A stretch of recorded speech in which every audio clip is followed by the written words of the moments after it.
Welcome to Kenton's videos. Enjoy the video. In this video, I will explain how to draw an Alfa Romeo Giulia. First, let's establish the fundamental proportions. Start by lightly sketching a rectangular box to define the car's overall length and height. Divide this box into 3 equal sections to help position the wheels and the passenger cabin accurately. Remember, the wheels usually take up about 1/3 of the car's total height.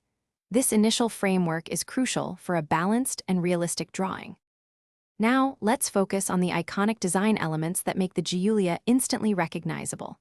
Carefully sketch the distinctive V-shaped Scudetto grille, which is a hallmark of Alfa Romeo. Position the sleek, elongated headlights on either side, following the car's elegant curves. Don't forget to outline the strong character line that flows gracefully along the side, adding to its dynamic appearance. Also, capture the aggressive lower air intakes for that sporty feel. Next, we'll refine the body lines and add the wheels. Gently sculpt the smooth, flowing curves of the Giulia's body panels, paying attention to its aerodynamic form. Draw the prominent wheel arches, making sure they are symmetrical and well-proportioned to the car's size.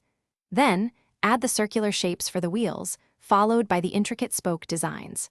Finally, define the side mirrors and door handles with precise, clean lines to complete the profile. To bring your drawing to life, it's time to add depth and realism. Apply shading to create volume and highlight the car's beautiful contours. Use darker tones for shadows underneath the car and in recessed areas, giving it a grounded feel.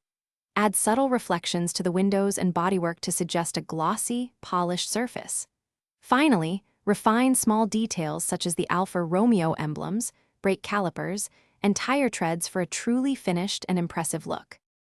Thanks for watching. Consider subscribing if we helped you.